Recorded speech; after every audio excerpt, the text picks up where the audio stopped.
pag ginagawa niyo? May technique ba yun? Ba't Nando sa matatunan ah. Ano? Huwag kayong pupunta dyan sa tres ha. Huwag kayong pupunta dyan sa usap-asahan. Bakit may tubig dito?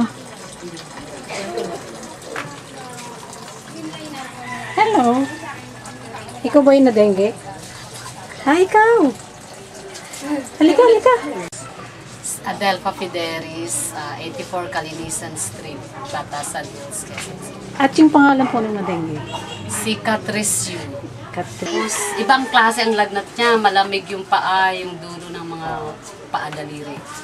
tapos, paano mo ano? Tapos nanginginig siya, Nanginginig. masakit ang ulo niya. Ano pang ano Alas pa yung 6 yun makita ng mo? hapon, tapos madaling araw. Magdamag siya nilalagnat, hindi bumababa. Mataas, 39, nagpo-40 na.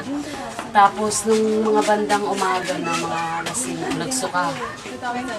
Tapos kasi kinabukasan, Holy Week na Biyernes Santo.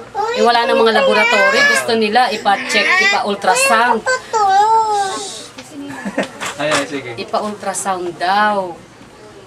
Tapos sabi ko, parang hindi na makapag-antay, nakakatawa na yung bata. Ano mga naranasan mong Pati hirap? kalooban ko mahirap. Looban mo mahirap. Masakit. Kasi 23 na yung pinakamababa niyang platelet eh. Umabot siya ng... Pero yung BP niya stable pa rin. Naisip mo ba na baka mawala sa iyo yung anak mo? Naisip ko, pinagdasal ko na talaga. Tsaka sabi ko, pagka ininjekan ka na, kasi anytime daw ma-ICU, sabi 45 daw ang ICU doon.